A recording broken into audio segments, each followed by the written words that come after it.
I always thought the worst thing about my apartment building was the constant hum of the elevator cables, groaning through the night. But last Friday, I found out it was something else entirely. You see, our elevator doesn't have a button for the 13th floor, supposedly for superstition, but I'm not a superstitious person. So, when my finger slipped and pressed the blank space between 12 and 14, I figured nothing would happen.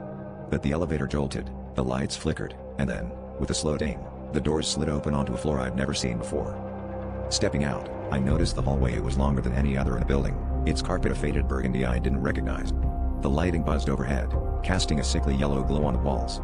But what stopped me in my tracks were the dozens of framed photographs lining both sides of the corridor, each one a candid photo of me, asleep in my bed. In some, I was curled up under my blanket, in others, I was sprawled across my mattress, mouth agape. My heart pounded as I realized the photos weren't old, they showed the pajamas I'd worn just last week, even the book I left open on my nightstand. I started to back away, but something compelled me forward, deeper into the hallway.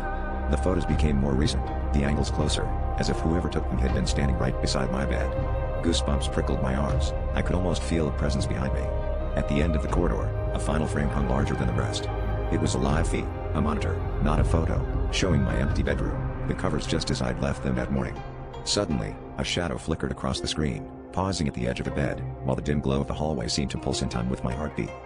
I spun around, desperate to escape, but the elevator doors were gone, just an unbroken stretch of wall, covered in more photos I hadn't seen before. In each, I was no longer asleep, but awake and staring in terror at the camera, just as I was now.